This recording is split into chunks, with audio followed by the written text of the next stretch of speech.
This Torah class is brought to you by TorahAnytime.com. Hope everybody's having a great day. Realize, take a moment with his boyne that we just stood at the Makam Kvura Shel Rabbeinu Shel Yisrael, Rashi HaKadosh. Now we're headed to Ramerupt. Ramerupt was the main center of Torah learning from the time of Rabbeinu Meir, the son-in-law of Rashi, through his son, Rabbeinu Tam, Rabbeinu Yaakov Bar Meir, through his nephew, Rabbeinu Yitzchak Hazakin, the Ri Hazakin. So now I want to give you some words of introduction. First about the Rashbam, the oldest son of Rabbeinu Meir and Yocheved, and then about Rabbeinu Tam. There is a Mordechai at the end of the first parak of Erevin that brings a story, and this gives us a little picture about the Rashbam and his tzidkus. The Rashbam did not walk around looking around. The Rashbam always was a shvalei nayim. He always had his eyes down. This was his practice of saintliness, piety, and one time he was headed onto a wagon, and he didn't realize the wagon had a horse and a donkey, and of course that's the Isser of Klayim.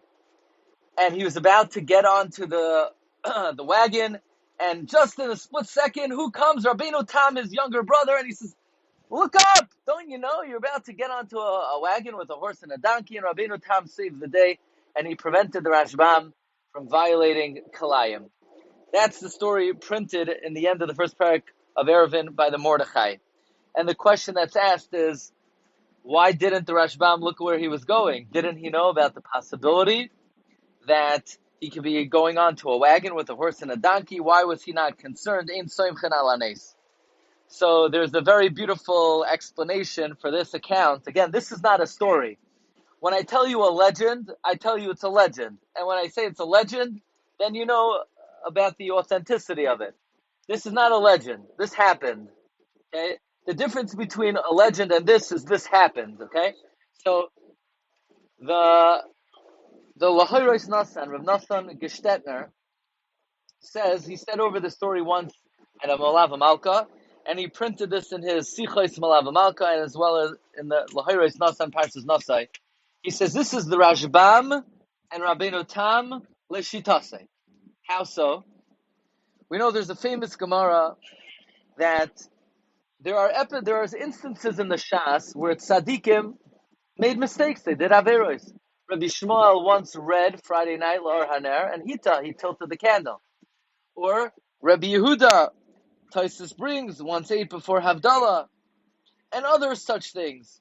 And Tosfos asks, in light of, or Rabbi Yehuda ben Tabai once killed an Eid Zoymim. So Tosfos asks, in light of the principle, Ein HaKadosh Baruch Hu Mevi Takala Yidei Tzadikim, in light of the principle that Hashem protects the righteous, how could Rabbi Yehuda ben Tabai kill an Eid Zoymim? How could Rabbi Yehuda eat before Havdalah? How could Rabbi Shmuel be Kara V'hita? And Rabbeinu Tam gives the following important principle. God only protects the righteous from being nichshal in food, in yonei achila. God only protects the righteous from eating forbidden food, because that's more bizayon. That becomes part of them. That's more despicable. But a regular sin, there's no protection that God offers the righteous. But interesting, if you look in Baba Basra, Daf Kuf Lamed Gimel Amud Beis, there the Rashbam interprets the sugya based on an issue of monetary law, and the Rashbam says very nonchalantly, God will protect the righteous from sinning even in Inyanei Mamonos. So it's a machlokes Rabbeinu Tam and the Rashbam. Rabbeinu Tam says God only protects the righteous from eating prohibited food. Rashbam says God protects the righteous from everything. Says Rav Nasan Gestetner, the Rashbam and Rabbeinu Tam were l'shitase. The Rashbam held that he could walk around with his eyes closed. He might end up on a wagon, that's Klayim. God will protect him. Ein HaKadosh Baruch Hu Mevi Takala Yidei Tzadikim. The Rashbam l'shitase holds God protects the righteous even not in matters of food. But Rabbeinu Tam, he said, why don't you look where you're going? There's no principle God protects the righteous. Only God will protect you from eating Burger King. But God won't protect you from getting on a wagon with a horse and a donkey. And therefore the Rashbam warned Rabbeinu, therefore Rabbeinu Tam said, you got to keep your eyes open. Now, what did the Rashbam do for a living? Anybody know? Here are the options. He sold used cars, life insurance,